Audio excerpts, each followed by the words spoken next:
नमस्कार दोस्तों, मैं हूं अंतिमा की जिंदगी। स्वागत करती हूं दोस्तों। कौन चैनल पर डरपू दीदी? ममता के भजन। आप लोग गीत को सुनिएगा, ज़्यादा से ज़्यादा सपोर्ट कीजिएगा, शेयर कीजिए, कमेंट कीजिए। दीदी बहुत दूर से आई हैं मिलने। आप लोग प्यार दुलार आशीर्वाद देंगे, दीदी फिर आएंगी। और तुलसी भजन लेकर आए, तुलसी गीत का भजन। आप लोग प्यार दुलार आशीर्वाद जरूर दीजिएगा। धन्यवाद। फेरिया लगावे भगवान हो, जकरे अगना में तुलसी। फेरिया लगावे भगवान हो, जकरे अगना में तुलसी। फेरिया लगावे भगवान हो, जकरे अगना में तुलसी। वही अगना में लक्ष्मी का डेरा, वही अगना में लक्ष्मी का डेरा। रोज फेरिया लगावे विष्णु भगवान हो, जकरे अगना में तुलसी। फेरिया लगावे भगवान हो, जकरे अगना में तुलसी।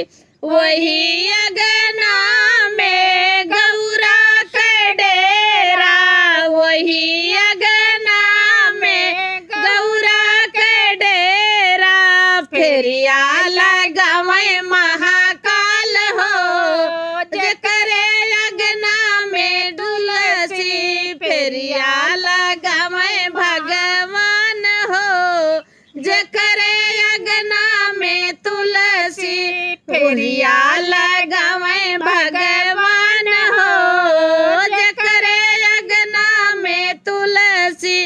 वही अगना में रिद्धि का डेरा, वही अगना में सिद्धि का डेरा। फेरिया लगावे गणराज हो, जकरे अगना में तुलसी। फेरिया लगावे गणराज हो, जकरे अगना में तुलसी। फेरिया लगावे भगवान हो, जकरे अगना में तुलसी।